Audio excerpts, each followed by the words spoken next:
ప్రపంచంలో ఆసక్తికర పరిణామాలు సాగుతున్నాయి. నిన్న మొన్నటి వరకు అసలు అమెరికాకి ఎదురే లేదు అనుకున్న స్థితి నుంచి ఇప్పుడు అమెరికాలోనే సోషలిస్టుల మాట వినిపిస్తుంది. నేరుగా డెమోక్రటిక్ సోషలిస్టుగా చెప్పుకుంటున్న మమ్దాని న్యూయార్క్ మేయర్గా ఎన్నికైన తర్వాత అమెరికాలో కూడా పరిణామాలు వేగంగా మారుతున్నాయన్న అభిప్రాయం వినిపిస్తుంది. అదే సమయంలో ఇదేమీ పెద్ద విజయం కాదు అనే వాయిస్ కూడా కొంతమంది నుంచి వస్తుంది. అసలు న్యూయార్క్ మేయర్ ఎన్నిక, ఇతర ప్రపంచ పరిణామాలు, వీటన్నిటికీ ప్రధాన కారణం ఏంటి, వీటిని ఎలా అర్థం చేసుకోవాలి, ఈ విషయాల మీద మనతో మాట్లాడేందుకు ప్రముఖ విద్యావేత్త, వివిధ రకాల అంశాల మీద ఎప్పటికప్పుడు పరిశీలన చేస్తున్న డాక్టర్ బ్రహ్మారెడ్డి గారు ఉన్నారు. నమస్కారం బ్రహ్మారెడ్డి. నమస్తే అండి. బ్రహ్మారెడ్డి గారు, ఇప్పుడు అమెరికాలో న్యూయార్క్ మేయర్ ఎన్నిక సందర్భంగా సాగుతున్న చర్చ, ఎన్నికకు ముందుకు కానీ ఆయన ఎన్నికైన తర్వాత కానీ వస్తున్నటువంటి వాదనలు, ఈ చర్చలు, ఇవన్నీ దేనికి సంకేతం అంటారు? జోహాన్ మాందాని ఈరోజు ప్రపంచమంతా వినపడుతున్న వైరల్ పేరు. న్యూయార్క్ సిటీ అంటే అమెరికాలోని అత్యంత సంపన్నమైన సిటీ, ప్రపంచానికే వాణిజ్య కేంద్రం అది. ఆ వాణిజ్య కేంద్రం యొక్క ఆర్థిక పరిస్థితి ఏంటంటే దాని ఆదాయం ఒక సంవత్సరానికి భారతదేశ ఆదాయంలో సగమంతా. అంత పవర్ఫుల్ సిటీ అది. బిలియనీర్లు, మల్టీ బిలియనీర్లు ఉన్న సిటీ. అలాంటి చోట్ల ఎక్కువగా పెట్టుబడిదారీ ప్రతినిధులుగా ఉన్న షావుకారులకే బలం ఉంటుంది. అంతకంటే భిన్నమైన భావాలు చెప్పగలిగే వాళ్ళు దాదాపు మనుగడ సాధించరు అనుకుంటారు. ట్రంప్ గారు కూడా న్యూయార్క్ నుంచి వచ్చిన ఆయనే. అలాంటి పెద్ద పెద్ద ఎలాన్ మస్క్ లాంటి వాళ్ళందరికీ న్యూయార్క్తో లింకులు ఉన్నాయి. వీళ్ళెవరు కూడా ఈ మాందాన్ని గెలవాలని కోరుకోలే, ఓడిపోవాలని కోరుకున్నారు. అందుకనే డెమోక్రాట్స్లోంచే వెళ్ళిన ఒక అతను ఇండిపెండెంట్గా పోటీ చేసినాడు. డెమోక్రాటిక్ పార్టీ మాందాన్ని సెలెక్ట్ చేస్తే అతను ఇండిపెండెంట్గా పోటీ చేశాడు. రిపబ్లికన్ నుంచి పోటీ చేసిన అతను నో కాంపిటీషన్ ఎట్ ఆల్. మామూలుగానే అమెరికా సిటీస్లో ఎక్కువ డెమోక్రాట్లకి బలం ఉంటుంది. దానికి కారణం ఏంటంటే సిటీస్ మెట్రోపోలిస్ ఆలోచనలు ఉంటాయి, బహుళత్వం ఉంటుంది, రకరకాల జాతులన్నింటిని ఆహ్వానిస్తుంది, వలస వచ్చి జనం ఉంటారు, యాంబిషన్స్ ఉండేవాళ్ళు ఉంటారు. కాబట్టి అక్కడ డెమోక్రాట్లు రిపబ్లికన్ల కంటే సామాజిక అంశాల్లో కొంత ప్రోగ్రెసివ్గా ఆలోచిస్తారు. కొంత అంటున్నాను నేను, ఎందుకంటే ఆ దేశ ఫారిన్ పాలసీ, యుద్ధ పాలసీ, గన్ పాలసీ దాదాపు ఒకే రకంగా ఉంటాయి. డెమోక్రాట్ డిమార్కెట్ ఎక్కడవుతారంటే మనకు బాగా అర్థమయ్యే వాటిల్లో ఎల్జీబీటీక్యూ అంటే మగవాళ్ళు ఆడవాళ్ళు కాకుండా ఇతర రకాల జాతులు మానవులు ఉంటారు కదా, వాళ్ళ హక్కుల గురించి కొంత సీరియస్గా ఉంటారు డెమోక్రాట్లు. అలాగే అబార్షన్ యాక్ట్ అనేదాన్ని సమర్థిస్తున్నారు, రిపబ్లికన్లు ఈ రెంటిని వ్యతిరేకిస్తారు. ఇలాంటి వాటిల్లో కొన్నిటిలో తేడా కనపడుతుంది తప్ప అదర్వైజ్ వాళ్ళు ఫారిన్ పాలసీ ప్రపంచమంతా డాలర్ విస్తరించాలా, మన మిలిటరీ బేసులు విస్తరించాలా, మన పెత్తనం ఉండాలా, అందరూ మనకే సేవ చేస్తుండాలా, మన ఆదాయాన్ని పెంచుతుండాలి అనే దాంట్లో పెద్ద తేడా ఇద్దరికి ఉండదు, ఎవరు గెలిచినా సరే. లోకల్గా కొన్ని తేడాలు లాంటివి ఉంటాయి. అలాంటి ఒక క్రమంలో డెమోక్రాట్లలో మామూలు డెమోక్రాట్లు ప్రజాస్వామ్యం ఉంటే చాలు అనుకునే వాళ్ళు, సోషల్ డెమోక్రాట్లు ఇంకొంత ఈ ప్రజాస్వామ్యం సొసైటీలకు విస్తరించి ఇతరుల జీవితాలు కూడా బాగుపడాలని కోరుకునే వాళ్ళు, పూర్తిగా లెఫ్ట్ భావాలు కలిగినటువంటి వాళ్ళు, 3 రకాల గ్రూపులు డెమోక్రాటిక్ పార్టీలు ఉంటారు. ఈయన మాందాని లెఫ్ట్ గ్రూపు. ఇదివరకు బెర్నీ శాండర్స్ అని జో బైడెన్ మీద పోటీ చేశాడు చూడండి ప్రైమరీస్లో, అతను కూడా లెఫ్టే. ఈ లెఫ్ట్ భావజాలం పెరుగుతూ ఉన్నది. దీనికి కారణం ఏంటి, ఎప్పుడు సర్ఫేస్ అవుతుంది? ఎప్పుడైతే పెట్టుబడిదారీ వ్యవస్థలో రూత్లెస్గా ప్రజల్ని దోచుకుని తమ ఆదాయాలు పెంచుకోవాలనే కోరిక పెరిగిందో, ఈ కోరిక డెఫినెట్గా దానికి వ్యతిరేకమైన దాన్ని కూడా పెంచుద్ది. అంటే కార్పొరేట్లు ఎట్లా పెడితే సంపాదిద్దాం, వేగంగా పోగేసుకుందాం అనే బ్యాచ్ ఉంది అమెరికాలో. మనం అంత వేగం వద్దు, నెమ్మదిగానే కార్మికుల యొక్క శ్రమశక్తి శ్రమగా మారే క్రమంలో తన విలువను పెంచుకుంటుంది. దాని పేరు అదనపు విలువ అంటారు. అదనపు విలువ మొత్తాన్ని లాభం కింద మనం జమేసుకోవద్దు, కొంచెం తీసుకొని మిగతాది మళ్ళీ సొసైటీకి అప్పచెప్దాము అనేవాళ్ళు కూడా అమెరికాలో ఉన్నారు. మన దేశంలో కూడా ఇట్లాంటి ఆలోచనలకు రిప్రజెంటేషన్స్ ఉన్నాయి. వెంటనే సంపాదించి పోగేసుకుందామనేది అదాని అంబానీ బ్యాచ్.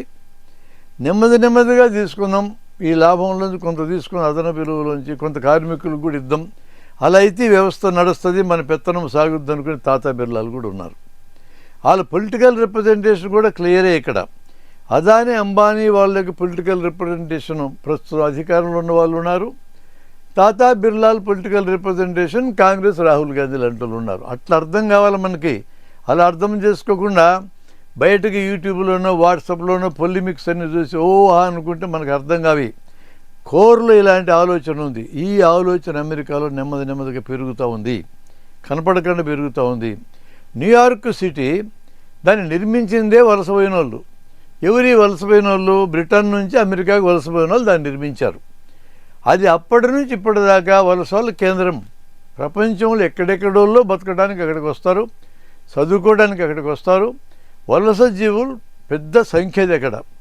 స్థానికంగా ఉండే తెల్లవాళ్ళు ఇది మాది అంటారు. ఈ తెల్లవాళ్ళందరూ వలస వచ్చిన బ్యాచే కదా. ఇప్పుడు పరిపాలించి ట్రంప్ కూడా వాళ్ళ తాత జర్మనీ నుంచి వలసపోయినోడే కదా. ఇక వలసలు కానోళ్ళు ఎవరు అమెరికాలో? నేటివ్ పీపుల్ కొన్ని లక్షలాల నుంచి ఉన్నటువంటి వాళ్ళు రెడ్ ఇండియన్స్. వాళ్ళు దాదాపు అందరిని చంపేశారుగా. అసలు సామ్రాజ్యవాదము విస్తరించే క్రమంలో స్థానికులను చంపేసినారు. బ్రిటన్ విస్తరించే కాలంలో ఆస్ట్రేలియాను ఆక్రమించినాక ఆస్ట్రేలియాకు దక్షిణాన ఉండే టాస్మానియా దీవిలో ఒక్క ఆటవికుని కూడా లేకుండా, ఆదివాసుని కూడా లేకుండా చంపేశారు కదా. ఏం చేస్తాం, చరిత్రలు జరిగినాయి. ఇప్పుడున్న తెల్లోళ్ళు అమెరికాలో ఇది మాది అంటున్నారు. క్రిస్టియానిటీ మతం మా మతమే మతం అంటున్నారు. ఇంక ఇతరులను అంగీకరించటంలా. మాందాని ముస్లిం, మూలాలు తల్లి పంజాబీ, మీరా నాయర్ గొప్ప సినిమా దర్శకురాలు. తండ్రి ఎప్పుడో 2 తరాలు కనుక గుజరాత్ ముస్లిం. తర్వాత ఉగాండా పోయినాడు, అక్కడి నుంచి దక్షిణాఫ్రికా పోయినాడు, ఫైనల్గా అమెరికాలో సెటిల్ అయ్యారు. ఇద్దరూ భారత మూలాలు కలిగిన వాళ్ళే.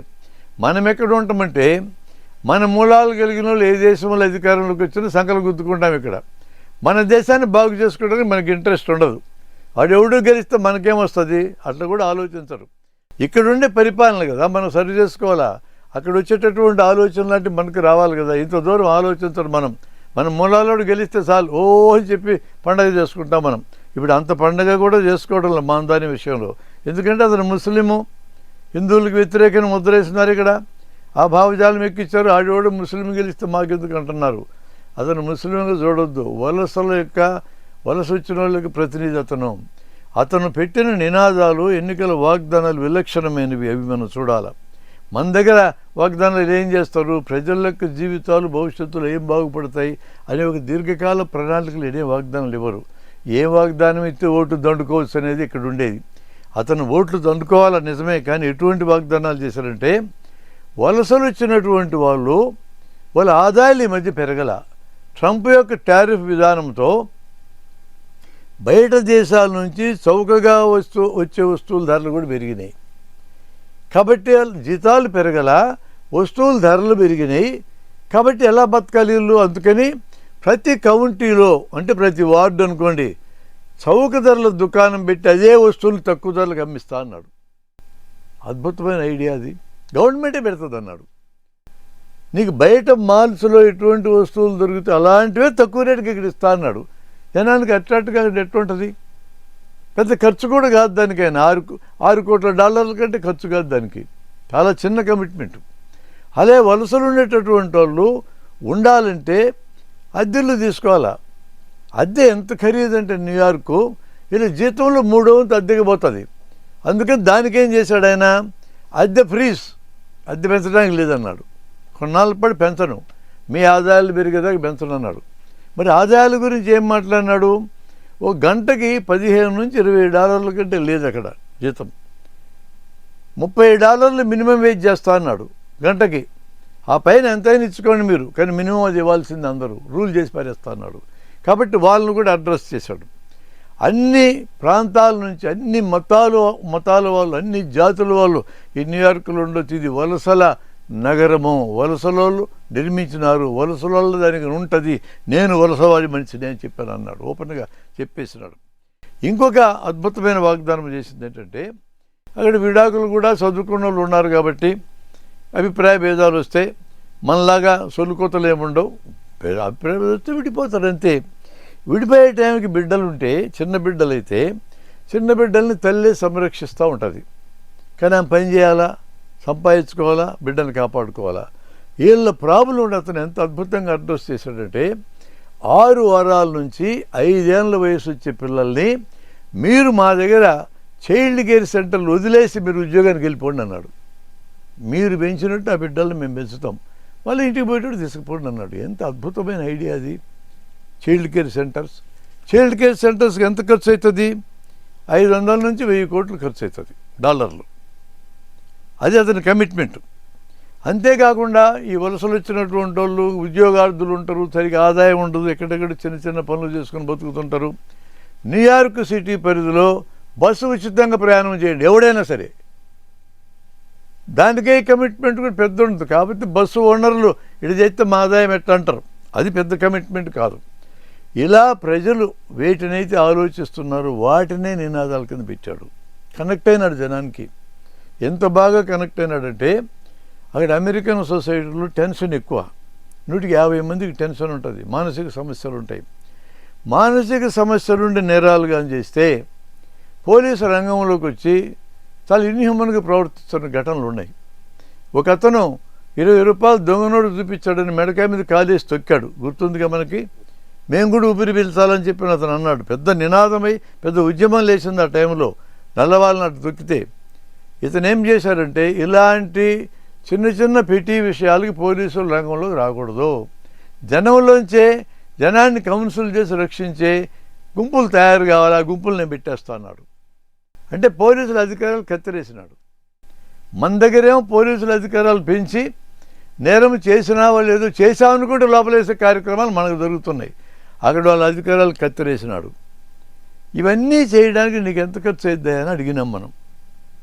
ఆయన ఖర్చుని జనరేట్ చేసే ఆలోచన కూడా విచిత్రమైంది. ఏంటంటే ధనవంతులు మరింత ధనవంతులు, పేదోళ్ళు మరింత పేదోళ్ళు అయిన దగ్గర ఇలాంటి ఖర్చులు కావాలంటే ఎవరి దగ్గర వసూలు చేయాలి? కామన్ సెన్స్ ఏం చెప్తుంది? ధనవంతుల దగ్గర వసూలు చేయాలి. ఆయన కార్పొరేట్ ట్యాక్స్ని 7.25 నుంచి 11.5కి పెంచుతా అన్నాడు. $10 లక్షల కంటే మించి సంవత్సర ఆదాయం కలిగిన వల్ల ఇన్కమ్ ట్యాక్స్ 2% పెంచుతున్నాడు. ఇదంతా చేస్తే ఎంత వస్తుందని లెక్కేస్తే 500-600 కోట్లు వస్తుంది డాలర్లు. ముఖ్యమైన అంశాలు తీసుకున్నాడు ఇక్కడ. వీటిలో ఒకటి చాలా ఖరీదైన అంశం కూడా ఉంది. లో కాస్ట్లో హౌసింగ్ 2 లక్షల ఇళ్ళు న్యూయార్క్లో కట్టిస్తా అన్నాడు. అది ఎక్కువ అవుతుంది. 1000 నుంచి 2000 కోట్లు అవుతుంది. 1000 నుంచి 2000 కోట్లు, ఒక్కోసారి 10,000 కోట్లు కూడా కావచ్చు. అంత డబ్బు ఈయనకు జనరేట్ కాదు. ఈ వాగ్దానాన్ని ఎట్లా అమలు చేస్తారు అంటున్నారు. పైగా మేయర్ పరిధిలో కొంతే ఉంటుంది. రాష్ట్రం వర్జీనియా రాష్ట్రం కొంత ఫండ్ ఇవ్వాలి, లేకపోతే నడవు. ట్రంప్ కూడా కొంత ఫండ్ ఇవ్వాలి, లేకపోతే నడవు. వాళ్ళు ఇవ్వకపోతే ఏం చేస్తావు అనే క్వశ్చన్ ఆయన ఎంత తెలివిగా పరిష్కరించుకోగలడో మన దగ్గర ఉన్న ఆధారాలు ఏంటంటే అతని గృహ నిర్మాణాలు వెంటనే చేపట్టడం. తనున్న టెన్యూర్లో 1000 గృహాలు నిర్మాణం చేసిన ఆన్గోయింగ్ కార్యక్రమం చెప్పుకోవచ్చు, అంతకంటే ఎక్కువ పెట్టుకోడు. ఒకటి చట్టపరమైన ఒక రూలింగ్ ఇస్తే రెంట్ ఫ్రీజ్ అవుతుంది, అక్కడ డబ్బు ఖర్చు ఏం లేదు, వాళ్ళని ఒప్పించడమే. ఎందుకంటే ఇంతమంది జనానికి అనుకూలంగా ఒప్పుకోకపోతే సోషల్ అన్రెస్ట్ వస్తుందని భయం కలుగుతుంది వాళ్ళకి. పిల్లల సంస్కరణ, సంరక్షణాలయాలు, ఉచిత బస్సు, తర్వాత ఈ సోషల్గా గ్రూప్స్ని తయారు చేసి సమస్యలను ఎదుర్కోవడము, కిరాణా దుకాణం నడపడం, ఇవన్నీ కలిపి 500 కోట్ల లోపు. కాబట్టి ఈయన అదనంగా సంపాదించే డబ్బుతో ఈ ప్రధానమైన 3 సమస్యలు పరిష్కరించాడనుకో, మన దగ్గరలాగా వాగ్దానాలు ఇచ్చి ఎగ్గొట్టే కార్యక్రమం జరగదు. ప్రధానమైన అంశాల పరిష్కారం అయితే జనానికి కాన్ఫిడెన్స్ వస్తుంది. ఒక 4 ఏళ్లలో కానీ అతను ప్రూవ్ చేసుకోగలిగితే రేపొద్దున యుఎస్ ప్రెసిడెన్షియల్ ఎన్నికల్లో మాందాని డెమోక్రాటిక్ పార్టీ తరఫున ప్రెసిడెన్షియల్ క్యాండిడేట్ అయినా కూడా ఆశ్చర్యపడక్కర్లేదు. అతను తీసుకోవాల్సిన లైన్ ఏంటంటే తక్కువ ఖర్చుతో ఎక్కువ ఇంపాక్ట్ ఇచ్చే కార్యక్రమాలని ఇతను జనరేట్ చేయబోయే ఇన్కమ్తో ఆ పని కానీ చేయగలిగి చేస్తాడు, అదే చేస్తాడు. తలకాయనుడు ఎవడైనా అదే ఆలోచిస్తాడు. అది చేసి తన పునాదిని విస్తరించుకోగలిగితే ఇతను వలసలు వచ్చిన వాళ్ళకి ఆశాజ్యోతిగా మిగులుతాడు. అమెరికా అంటేనే వలసల రాజ్యం, పేదలకు అనుకూలంగా నిలబడతాడు. తన ధనవంతుడైతే కావచ్చు, ధనవంతులు పేదోళ్ళ కోసం ఆలోచించకూడదని ఏం లేదు, పేదోడే పేదోడి గురించి ఆలోచిస్తాడని కూడా ఏం లేదు. కాబట్టి అతను తన పొజిషన్ ఆ విధంగా వాడుకోగలిగితే ఒక అద్భుతమైన మార్పు అమెరికాలో రావడానికి కావలసిన బేస్ వేసినోడు అవుతాడు. 2 సమస్యలు అమెరికాకు ఉంటాయి. ఈ సమస్యలు దీర్ఘకాలం ఆలోచించాలి. అమెరికా ఇండస్ట్రీలో 70% ఆయుధాలు తయారు చేసే ఇండస్ట్రీ. అమెరికా సొసైటీలో గన్ కల్చర్ ఉంది. అమెరికా జనాభా 33 కోట్లు అయితే 35 కోట్లకు పైన ఆయుధాలు ఉన్నాయి. ఈ మారణాయుధాలతో జరుగుతున్న అరాచకం ఈరోజు జనం చూస్తూనున్నారు. స్కూల్ పిల్లలు మారణాయుధాలు తీసుకెళ్ళి స్కూళ్ళు విచక్షణారహితం కాలిస్తే పిల్లలు చచ్చిపోతున్నారు. That society, American society cannot bear this all the time. ఆ సొసైటీ ఆలోచిస్తుంది. న్యూయార్క్ దానికి నాంది పలికింది. న్యూయార్క్ జనంలో మెజారిటీ గన్ కల్చర్ వద్దంటున్నారు. దేశమంతా ఈ సమస్యలు పరిష్కరించుకోవడానికి జనం ఉద్యుక్తులవుతారు. అయితే ఒకసారి ఆయుధ పరిశ్రమ అనే దాన్ని కానీ ఆపితే అమెరికా ప్రపంచంలో నెంబర్ 1 ఉండటం కుదరదు. ఇప్పటికే కుదరదని సంకేతాలు వస్తున్నాయి. ఎవడైతే ఆయుధాలు తయారు చేసి నెంబర్ 1 ఉండాలనుకుంటాడో వాడు ఉండలేడు. ఇలా ఉండాలనుకున్న బ్రిటన్ పని రెండో ప్రపంచ యుద్ధంతో క్లోజ్ అయింది. ఈ తర్వాత తనే నాయకుడు అని చెప్పి అమెరికా ముందుకొచ్చింది. 1990 తర్వాత రష్యా పతనమైనాక ఇక ప్రపంచానికి నేను తప్ప నాయకులు లేరన్నారు. 90లో ఆ మాట అనుకున్నది. 2008కే పెద్ద సంక్షోభం అమెరికన్ సొసైటీ ఎదుర్కొంది. హౌసింగ్ సంక్షోభము. సంక్షోభాలనే వాటిని పెట్టుబడిదారీ వ్యవస్థ ఎప్పటికీ పరిష్కరించలేదు.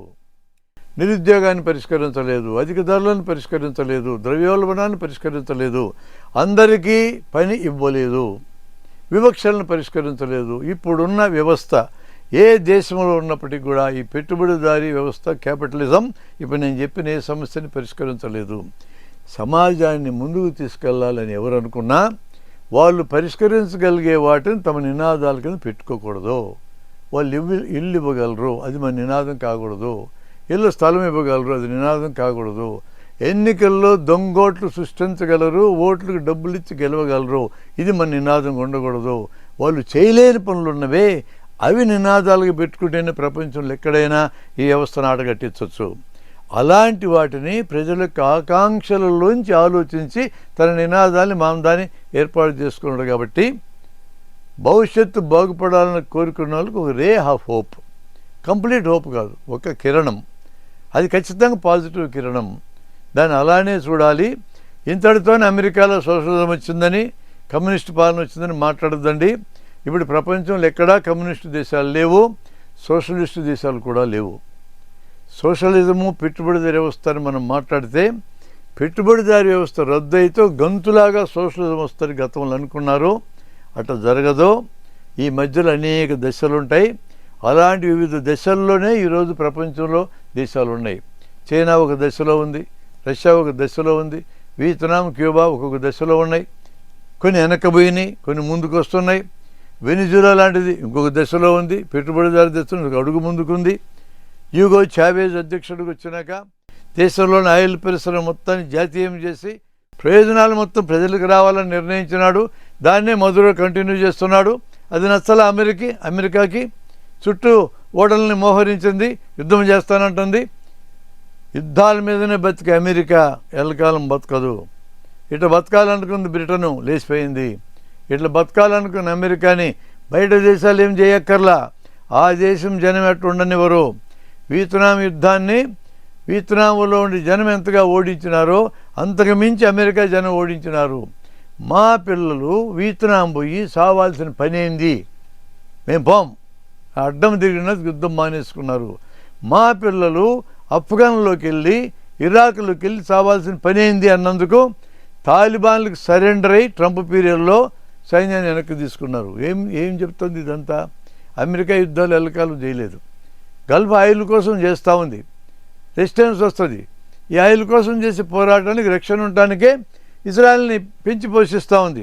విచిత్రం ఏంటంటే ఇజ్రాయేలీలు న్యూయార్క్లో ఉన్నోళ్ళు మా దానికి ఓటేసినారు మెజారిటీ. మా దేశం చేస్తున్న తప్పుడు పనికి మేము అంగీకరించాం, మా దాన్ని కూడా అంగీకరించాల. పాలస్తీనియన్ల తరఫున అతను మాట్లాడినాడు, ఇజ్రాయెల్ తరఫున వ్యతిరేకంగా మాట్లాడినాడు. మరోపక్క ట్రంప్ నా అంత మొనగాలు లేడైనట్టయినా ఒక్క నిమిషం వృధా చేయకుండా తిట్టకుండా తిట్టినాడు ఇతన్ని. చేతులతో పిసుకొని అన్నం తింటాడు అన్నాడు. చేతులతో పిసుకుంటే నీకెందుకు, స్పూన్లతో తింటే నీకెందుకు, కొయ్య పుల్లలతో తింటే నీకెందుకు?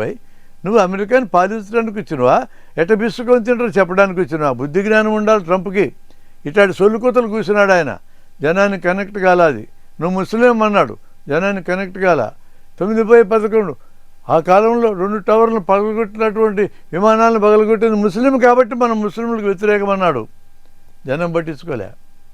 ఎందుకంటే ముస్లిం జనాభా చాలా పెద్దది న్యూయార్కు. ఏ జనాభా అయినా, ఆఖరి తెల్ల జనాభా కూడా పట్టించుకోలేదు ఆయన్ని. అని పిచ్చికోతలు కూస్తుంటారు అనుకున్నాడు. ట్రంప్ ఈ పిచ్చికోతలు కావండి. తన పవరు, తన పెత్తనము దిగజారుతున్న టైంలో అమెరికాలో ఉండే కార్పొరేట్లు, క్యాపిటలిస్ట్ పీపుల్ తమ అధికారాన్ని పదిలిపరచుకోవడానికి ట్రంప్ను ఆయుధం కింద వాడుకుంటున్నారు. ఎన్ని చేసినా వాళ్ళు నిలబెట్టుకోగలిగే పరిస్థితి లేదు. వాళ్ళే మొదలుపెట్టిన స్వేచ్ఛా వాణిజ్యాన్ని వాడుకునే చైనా, రష్యా ఈరోజు అమెరికాకు పోటీగా తయారైనవి. తాము బాంబులేసిన జపాను దుంపనాశనం అయిందనుకున్నారు. దానికి ఉన్న టెక్నాలజికల్ బేస్ చాలా పెద్దది, సోషల్ బేస్ పెద్దది. తిరిగి మళ్ళా వాళ్ళ నాణ్యాలని, వాళ్ళ కరెన్సీని ప్రపంచంలో పోటీకి నిలబెట్టింది. నాశనం చేసిన జర్మనీని అనుకున్నారు. జర్మనీ 2 భాగాల కింద మారి కూడా మళ్ళీ ఏకీకరణ చెంది తమకున్న టెక్నాలజికల్ సోషల్ బేస్తో మరలా ముందుకు వచ్చి ఐరోపాను నడపగలిగే స్థితికి వచ్చింది. రూబులు చైనా వాళ్ళ కరెన్సీ, జపాన్ వాళ్ళ కరెన్సీ, EU వాళ్ళ యూరోపియన్ యూనియన్ వాళ్ళ కరెన్సీ అన్ని పోటీ కింద మారినాయి. ఇప్పటికీ డాలర్ నెంబర్ 1 ఉండొచ్చు. ఆ నెంబర్ 1 ఎంతో కాలం నడవదు. ఈ పరిణామాలన్నీ ఫైనల్గా ఒక ఫేజ్లో అమెరికా హెజమనీ నడుస్తుంది, పెత్తనం నడుస్తుంది. పెత్తనం బీటలు మారే టైం వచ్చింది. ఇప్పుడే ఈ ఎన్నికతోనే జరగద్దని అంటలేదు, కానీ అలాంటి ఆలోచన జనరేషన్ జెడ్ 1996 నుంచి 2012 దాకా పుట్టినటువంటి ఈ జనరేషన్ జెడ్ ఆలోచిస్తుంది. ఆర్గనైజర్గా ఆలోచిస్తుంది. లంకలో, బంగ్లాదేశ్లో, నేపాల్లో తిరగబడి జనరేషన్ జెడ్. ఏ దేశంలో కూడా తిరగబడదని మనం చెప్పలేం. మన దేశంలో తిరగబడటం లేదు కదా అంటే ఎప్పుడో తిరగబడతారు వాళ్ళు కూడా, కానీ అనార్గనైజర్కి తిరగబడుతున్నారు.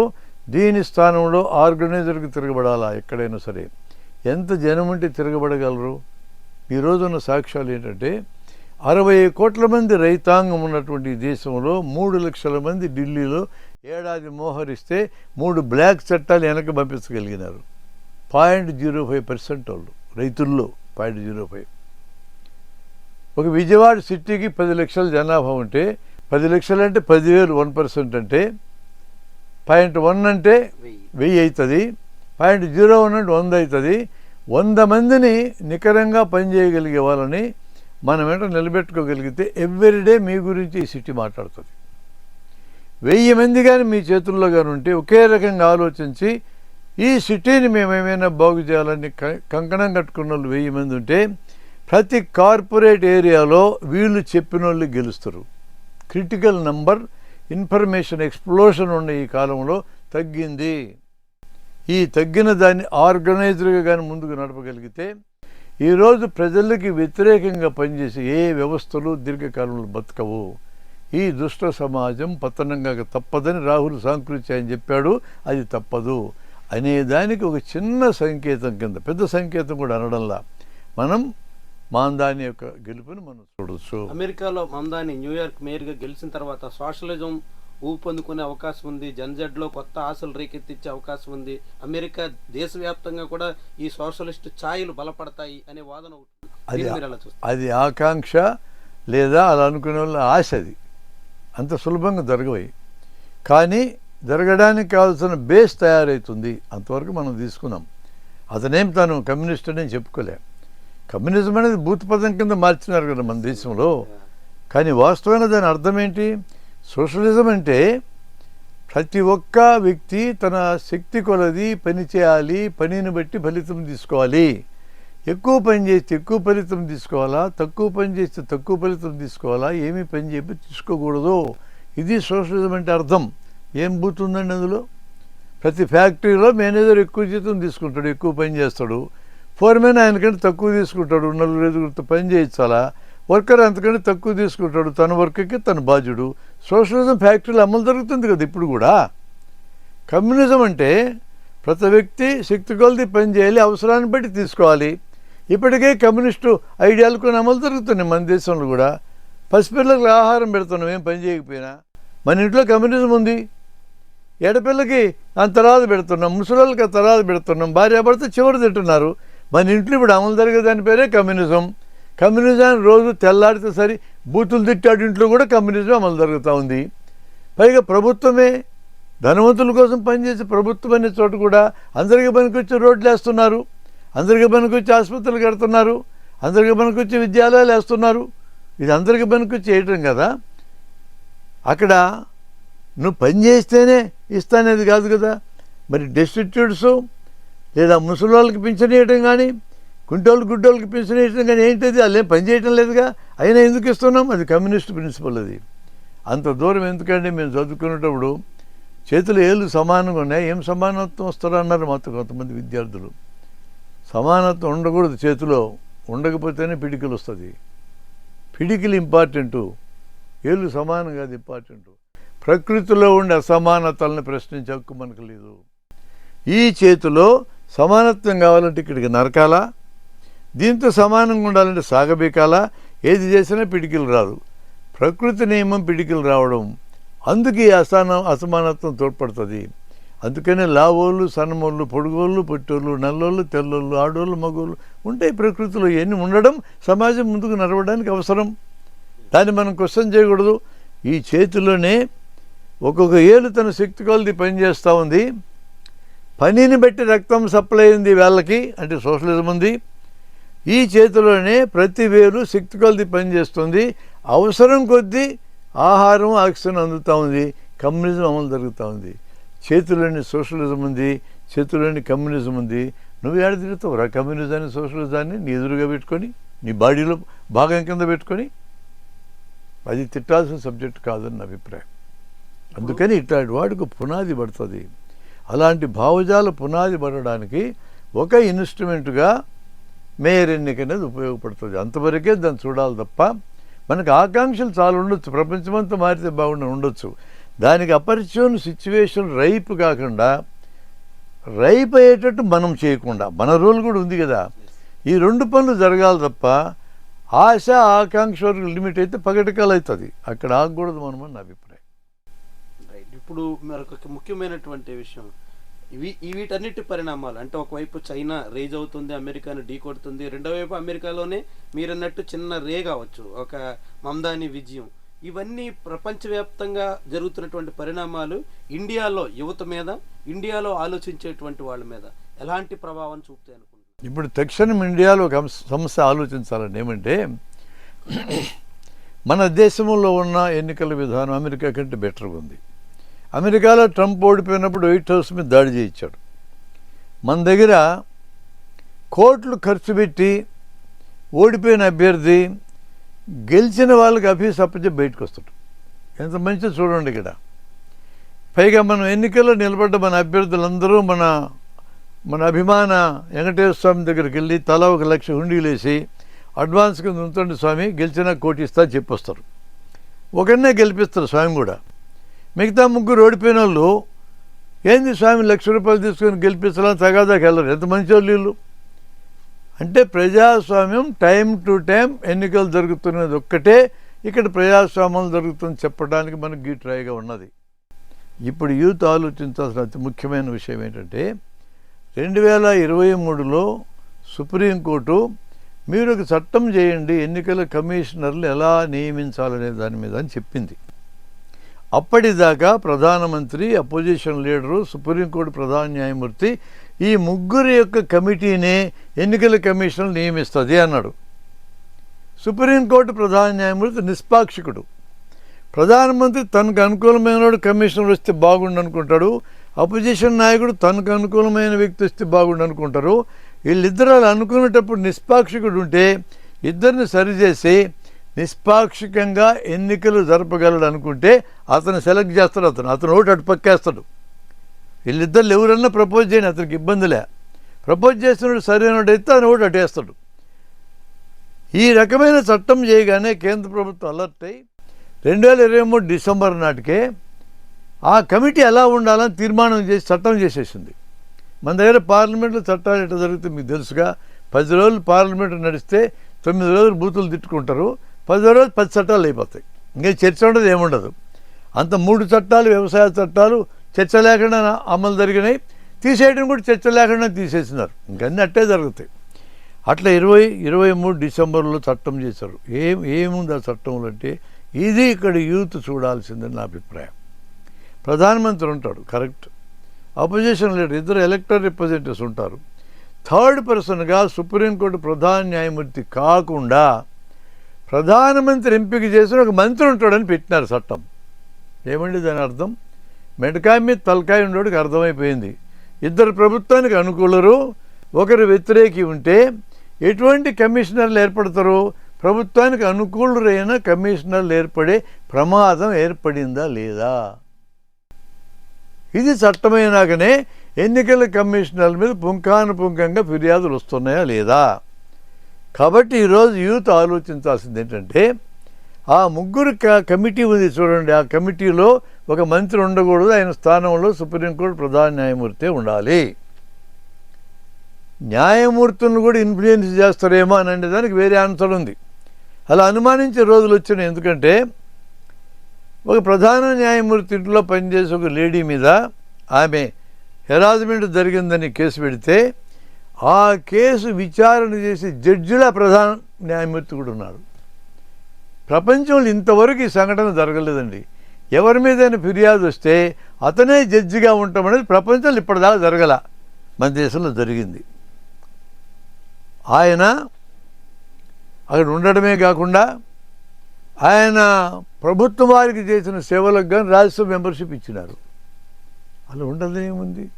ఉత్తరప్రదేశ్లో ఒక జడ్జి తన దగ్గరకు రేపు విక్టిమ్ వస్తే, ఆ అమ్మాయి గర్భం వస్తే తండ్రి తీసుకొచ్చినాడు, ఈ గర్భం తీసేయండి స్వామి, నువ్వు తీర్పిమని. ఆ జడ్జి ఏం మాట్లాడాడండి? అనుకూలమైన జడ్జి అయితే ఆ తీర్పిస్తాడు. ఆయన ఇవ్వకుండా అద్భుతం చేశాడు. ఏమంటే రేపు చేసినాడు జైల్లో ఉండి పిలిపించి ఈ అమ్మాయిని పెళ్లి చేసుకున్నాడు. ఇది ఎక్కడ జడ్జి వింటాడు ఆయన? వాడు ఒప్పుకోలే, నాకు ఆల్రెడీ పెళ్ళి అయింది సార్, నాకు పిల్లలు ఉన్నారు, నేను ఒప్పుకోను అన్నాడు. ఈ అమ్మాయి తండ్రి కూడా ఒప్పుకోలే. ఇట్లాంటి జడ్జిమెంట్ ఇచ్చే జడ్జిలు కూడా ఈ దేశంలోనే ఉన్నారు. కాబట్టి సుప్రీంకోర్టు ప్రధాన న్యాయమూర్తిని ఇన్ఫ్లుయెన్స్ చేసి ప్రధానమంత్రి లాక్కుంటాడా? ఇది ఒక సీరియస్ క్వశ్చన్. ఇది జరగదో నేను చెప్పలేను. కానీ ఉన్నంతలో ప్రధానమంత్రి ఎంపిక చేసిన మంత్రి కంటే సుప్రీంకోర్టు ప్రధాన న్యాయమూర్తి ఖచ్చితంగా ఉత్తముడు. దాని మీద ఇప్పుడు పోరాడాలి యూత్. అది అయినాక ఈరోజు ఇన్ని ఫిర్యాదులు ఎన్నికల కమిషన్ మీద వస్తే ఎన్నికల కమిషన్ సావధానంగా అన్నీ విని తమ జవాబు చెప్పి న్యాయబద్ధమైన జవాబు చెప్పాలి. ఎందుకంటే ఎన్నికల మిషన్లలో పడ్డ ఓట్లు, వీవీప్యాట్లో పడ్డ స్లిప్పులు, 6 గంటల తర్వాత ఓట్లు వేసే వాళ్ళందరూ స్లిప్పులు, అది 10% ఉన్నాయి కొన్ని రాష్ట్రాల్లో.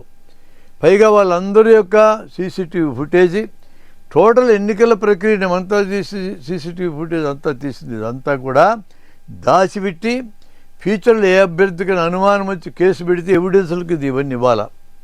45 రోజుల లోపల ఈ డేటా మొత్తం ధ్వంసం చేయొచ్చని ఇంటర్నల్ చట్టం చేసుకుంది ఎన్నికల కమిషన్. చాలా దుర్మార్గమైన చట్టం అది. అలా ఉంటే ఆంధ్రప్రదేశ్లో 20 రోజులకే మొత్తం ధ్వంసం చేయమని ఆంధ్రప్రదేశ్ ఎన్నికల కమిషనర్ చెప్పేసినాడు. వీటన్నిటి మీద అసోసియేషన్ ఆఫ్ డెమోక్రాటిక్ రైట్స్ అనే సంస్థ, ఓట్ ఫర్ డెమోక్రసీ అనే సంస్థ నిత్యమో బయట పెడతాను ఉంది. వీటిని వాళ్ళు పెట్టింది తప్పైతే ఎన్నికల కమిషన్ వాళ్ళ మీద కేసు పెట్టి జైల్లో పెట్టాలా. నీది తప్పైతే నువ్వు సరిదిద్దుకోవాలా. ఎన్నికల కమిషన్ ట్యాంపర్ చేయబడ్డానికి వీడిపడదు అంటున్నారు వాళ్ళు. ఒక ఎన్నికల్లో పాల్గొని ఒక మిషన్ను పెట్టండి, ట్యాంపర్ చేయడం వీలు కాదని ప్రూవ్ చేయండి, ఎన్నికల మిషన్లో నడుస్తాయి. ట్యాంపర్ చేయడం ప్రూవ్ అయిద్దని వీళ్ళు చెప్తే ఇక నువ్వు ఓటింగ్ మిషన్ల మీద ఎన్నికలు జరపకూడదు, బ్యాలెట్ పేపర్ మీద జరపాలా. అంత ఇంప్లికేషన్ ఉన్నటువంటి సమస్య అది. మీ ఇంట్లో AK-47 ఉందన్న పోలీసుడు వస్తే లేదా మా ఇంట్లో అంటే వెళ్ళిపోతారు. వాళ్ళు ఇల్లంతా ఎత్తుక్కొని లేదని తెలుసుకున్నాక వెళ్ళిపోతారు. అట్లే ఓటింగ్ మిషన్ని మ్యానిపులేట్ చేస్తున్నారంటే నువ్వు ఎట్లా మ్యానిపులేట్ చేస్తూ ఛాలెంజ్ రమ్మని ఎన్నికల కమిషన్ అడగాలి. తమ యొక్క నిష్పాక్షికతని నిర్ద్వందంగా నిరూపించుకోవడానికి అద్భుతమైన అవకాశం కింద భావించి ఈ అవకాశం ఇవ్వాలి. ఇలా కాదు మాట్లాడాల్సింది. కాబట్టి ఎన్ని కంప్లైంట్లు అసలు లిస్టు తయారు చేసేటప్పుడే 100 ఏళ్ళు దాటిన వాళ్ళు 1,00,000 మంది బీహార్లో ఇంకా ఉన్నారు. 100 ఏళ్ళు దాటిన ఓటర్లు అంటే దేశమంతా ఎంతమంది ఉండాలా? ఒకే అడ్రస్లో 10 మంది కంటే మించి ఉంటే ఫిజికల్ వెరిఫికేషన్ చేయాలని ఎన్నికల చట్టం ఉంది. ఈరోజు మొన్న జరిగింది ఎన్నికల 6వ తేదీన మళ్ళీ జరుగుతుంది. ఈ సవరించబడ్డ అంటే స్పెషల్ ఇంటెన్సివ్ రివిజన్ ద్వారా సవరించబడ్డ బీహార్ ఆ లిస్టులో ఇంకా 3.5 కోట్ల మంది ఒకే అడ్రస్లో 10 మందికి అడ్మిషన్ వాళ్ళు ఉన్నారు. ఏం చెప్పాలి సమాధానం? హర్యానా ఎన్నికలు జరిగితే 25 లక్షల ఓట్లు ఎక్స్ట్రా రికార్డ్ అయి ఉన్నాయి. బ్రెజిల్ మోడల్ ఒక ఆమె ఇక్కడ 22 ఎన్నికల స్లిప్పుల మీద ఆ ఫోటోలు వచ్చినాయి. ఇవన్నిటికీ జవాబు ఎవరు చెప్పాలండి? ఎన్నికల కమిషన్ చెప్పాలి న్యాయంగా. ఈ దేశంలో పౌరులు ఈ దేశం బతకడానికి డబ్బులు ఇస్తున్నారు పన్నుల రూపంలో. ఒక్క పౌరుడు అడిగినా సమాధానం చెప్పే బాధ్యతలో వాళ్ళు ఉన్నారు. This is our country. మేము డబ్బులు ఇస్తూ నడుస్తున్న కంట్రీ. మా ఎంపీలకి, మా ఎమ్మెల్యేలకి, మా మంత్రులకి మేము జీతాలు ఇస్తున్నాం. ఎన్నికల కమిషన్ ఎంప్లాయీస్ అందరికీ మేమే జీతాలు ఇస్తున్నాం. మాకు అనుమానం వస్తే అనుమానం తీర్చాల్సిన బరువు బాధ్యత మీది. ఆ పని వాళ్ళు చేయాలని ఈరోజు యూత్ గలమెత్తాలా. ఎక్కడా దౌర్జన్యం చేయకూడదు. ఒక నైతికపరమైన క్వశ్చన్ మనం వేస్తే ఆ క్వశ్చన్కి మీరు జవాబు చెప్పాలా. 79 సీట్లు ఎక్స్ట్రా ఎన్డీఏ సంపాదించిందని ఏడీఆర్ విఎఫ్డి సంస్థలు చెప్తే అది తప్పని మీరు ప్రూవ్ చేయాలా. ఎన్నికల్లో పాల్గొన్న మిషను లెక్కింపు రోజున 90% పవర్ ఉంటే ఎట్లా ఉందో మీరు ఎక్స్ప్లెయిన్ చేసి చెప్పాలా. 30కి పడిపోవాలా, 25కి పడిపోవాలా, ఎట్లా పవర్ ఎక్కువైంది, మళ్ళా ఛార్జ్ చేస్తేనే వస్తుంది. ద్రవ్య నిత్యత్వ నియమం ప్రకారం పవర్ తగ్గడమే తప్ప పెరగడం కుదరదు. ద్రవ్య నిత్యత్వ నియమం యూనివర్సల్ నియమం. ఈ నియమం ప్రకారం ఆ మిషన్లో పెరగకూడదు. ఎట్లా పెరుగుద్దో మీరు చెప్పాలా. హంబుల్గా మాలాంటి వాళ్ళని ఎన్నికల కమిషన్ అడుగుతున్నాం. మీ మీద ఇన్ని ఫిర్యాదులు రావడం ఈ కమిషన్ నియామకంలో ప్రధానమంత్రితో పాటు ఆయన మంత్రివర్గ సహచరుని పెట్టుకున్నాకనే జరిగింది. అంతకుముందు ఇట్లాంటి లేవు. ఇదివరకు ప్రధానమంత్రే పెట్టింది ఎన్నికల కమిషనర్ని. ఇప్పుడు ప్రధానమంత్రి దాదాపు పెట్టినట్టే. అప్పుడు ఎప్పుడూ లేని ఇప్పుడు ఎందుకు వచ్చినాయి అంటే ఈ విధమైన ఫిర్యాదులకు జవాబు చెప్పాలా. మరి ప్రధానమంత్రి ఇందిరాగాంధీ పెట్టాయనే కదా టీఎన్ శేషన్ టెర్రర్గా ప్రవర్తించాడు కదా. జనమందరూ ఆయన్ని ఆహ్వానించున్నారు కదా. ఎన్నికల కమిషనర్కు సంపూర్ణ హక్కులు ఆడుకున్నాడు కదా. మతాన్ని మీరు రెచ్చగొట్టట్టు మాట్లాడితే అభ్యర్థిత్వం రద్దు చేస్తున్నాడు కదా. 2024 ఎన్నికల్లో ఒక స్టార్ క్యాంపెయినర్ ఒక పార్టీ తరఫున 130 సార్లు 130 వీడియోలు దొరికినాడు మతాన్ని రెచ్చగొట్టినట్టు. ఆయనకు షోకాజ్ నోటీసు కూడా ఇవ్వాలా. ఎట్లయితుంది ఇట్లా? ఇవి కదా ఈరోజు యూత్ అడగాల. అలాంటి అడగరు అని అనుకోవద్దండి. ఇప్పటిదాకా ఎవరు అడగలేదు కాబట్టి మనం ఎల్లకాలం మనం చేసేది నడుస్తని పాలించాలి కూడా అనుకోకూడదండి. ఎందుకు అనుకోకూడదంటే అలాంటి క్వశ్చన్స్ సీరియస్ క్వశ్చన్లు ఉన్నాయి. 2014లో ఈరోజు అధికారానికి వచ్చినటువంటి వాళ్ళు అవినీతిని తొలగిస్తామని మాటిచ్చారు. 2 కోట్ల ఉద్యోగాలు ఇస్తామని మాటిచ్చారు. రైతుల ఆదాయం పెంచుతామని మాటిచ్చారు. బయట దేశాల్లో దాచుకున్న డబ్బంతా తెచ్చాడు పెడతా ఉన్నారు. ఒక అకౌంట్కి 15 లక్షలు వేస్తూ ఉన్నారు. నోట రద్దు రోజున 2016 నవంబర్ 8వ తేదీన అవినీతి పోతుంది, నల్లధనం పోతుంది, ఉగ్రవాదం పోతుంది, దొంగ నోట్లు పోతాయని వాగ్దానం చేశారు. ఇలా జరగకపోతే 100 రోజుల లోపల నన్ను నడిపేదాలు ఉరిదేయమని చెప్పని అన్నారు. ఉరిదేయాల్సిన అవసరం ఏమీ లేదు. అట్లాంటి రెటారిక్ స్టేట్మెంట్లు కూడా ఇచ్చారు. 3 లక్షల కోట్ల నల్లధనం బ్యాంకులకు తెల్లధనం కింద వచ్చింది. 10,000 కోట్లు తప్ప. జవాబు చెప్పాలా. 5 ఏళ్ళు అయ్యేటప్పటికి గ్రాఫ్ పడిపోయింది. పుల్వామా అనేది అద్భుతమైన అవకాశం. బాలాకోట్ దీంతో దేశభక్తి వివేచనలు వేసి మళ్ళీ గెలిపించినారు 19లో. పుల్వామాలో క్వశ్చన్ ఒకటి ఉంది, ఇప్పటికి ఆన్సర్ లేదు. అంత హై సెక్యూరిటీ రోడ్డు, కాశ్మీర్కి పోయే రోడ్డు. అసలు సైనికుల్ని మీరు ఎయిర్ లిఫ్ట్ చేయకుండా ట్రక్కులు ఎందుకు పంపించినారు? రెండో క్వశ్చన్.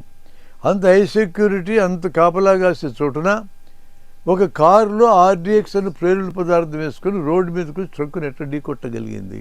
నీ ఇంటెలిజెన్స్ ఏమైంది అని అడుగుతున్నారు. ఈ రోజు కాదు, ఏ రోజుకైనా వీటికి జవాబులు ప్రచారం చేసిన వాళ్ళు చెప్పాల్సిందే, తప్పించుకోలేరు. పెహల్గాం జరిగింది. కాశ్మీర్ నిండా పోలీసులే, కాశ్మీర్ నుండి సైన్యం ఏమంటే పెహల్గాంలో ఒక్క కానిస్టేబుల్ కూడా ఎందుకు లేడని అడుగుతున్నారు. మీరు యుద్ధం చేస్తున్నారా లేదని అడగడం. అట్లాంటి క్వశ్చన్లు ఎన్నేను అడుగుతారు జనం. యూత్ అడగాల్సిందవే. సరే, 3.5 రోజులు యుద్ధం చేసి ఎందుకు ఆపినారు పాకిస్తాన్తో? ఈ ఊపులో పాకిస్తాన్ని మన దేశంలో కలుపుకుందాం, పాక్ ఆక్రమిత కాశ్మీర్ కూడా కలుపుకుందాం, మొత్తం అఖండ భారతదేశాన్ని చేద్దామని ఆశలు పడ్డోళ్ళు టీవీ రూముల్లో పెద్ద ఎత్తున డిస్కషన్ చేశారు కదా. 3.5 రోజులకు యుద్ధం ఆపేస్తే అసంతృప్తి చెందారు. ఎందుకు ఆపినారని అడిగినాం మనం. పాకిస్తాన్ ఆర్మీ చీఫ్ ఇంక యుద్ధం వద్దులే సార్ ఆపుకుందాం అని అంటే ఆపినామన్నారు మనోళ్ళు. చాలా మంచి ఆలోచన. యుద్ధం అందరికీ నష్టమే, అమాయకులు చేస్తారు అటు ఇటు. నేను యుద్ధాన్ని ప్రోత్సహించను. మీరు యుద్ధం ఆపటం మంచిదని నేను మెచ్చుకుంటున్నా. మీరు ఏం కారణం చాపారు? వాళ్ళు చాలా గొప్పతనంతో అడిగినారు ఆపుకుందామని, మీరు చాలా మనసుతో ఆపుకున్నారు. మరి ఇక్కడ ఆపరేషన్ కగారం కూడా దొరుకుతుంది కదా దండకారణ్యంలో. నక్సలైట్లు మన దేశం జనమే కదా, దారి తప్పిన జనం అనుకోండి, నాకు అభ్యంతరం లేదు. తుపాకులు పట్టుకుని అడవులకు పోయినారా, మీరు దారి తప్పినారు అనండి. మనం కూడా మాట్లాడుకుందాం అన్నారు కదా, మాట్లాడుకునేటట్టు చెప్పొచ్చు వాళ్ళకి, అరే మీరు దారి తప్పినారు పోయి తుపాకులు పట్టుకొని పోతున్నారు, జనజీవన స్రవంతిలోకి రండి, మీరు పోటీ చేసి గెలవండి, మమ్మల్ని రిప్లేస్ చేయండి చెప్తే అయిపోద్ది కదా. అట్లా అనకుండా 2026 మార్చి కల్లా ఒక్కరిని లేకుండా చంపేస్తానంటున్నారు. ఇది రాజ్యాంగానికి సరిపోయే మాట కాదే. ఇవన్నీ అడగరా రేపు పొద్దున్న యూత్? అడగాలనే నేను అంటున్నా. మాకేం కోపం లేదు వీళ్ళ మీద. కోపగించుకోవడం చంపడం ఆన్సర్ కాదండి. 200 ఏళ్ళు భారతదేశాన్ని దోచుకున్న బ్రిటిష్ వాళ్ళు ఇప్పుడు చంపమని ఎవడు చెప్తారు? తలకాయ ఉన్నాడు. మనల్కి అప్పుడు నష్టం చేసిన వాళ్ళు చచ్చిపోతారు. ఇప్పుడున్న బ్రిటిష్ వాళ్ళు మనం చంపకపోతారు. ఎవడు చంపాలి మనం పోయి? పగ అనేది అమలు జరగదండి. ఇప్పుడు పరిపాలించేటోళ్ళు ఇప్పటిదాకా ప్రజలకు వ్యతిరేకంగా ఎన్ని చేసినా అది చరిత్ర అంతే. మళ్ళీ వాళ్ళ మీద పగ తీర్చుకోమని చెప్పటంలా, జరగవలసిన దాంట్లో ఏది జరగడం సరైంది ఏది కాదని విస్తృతమైన చర్చ చేయండి. దానివైపు మారండి. మీరు మారకపోతే యూత్ మార్చుకుంటారు. రైట్. Thank you.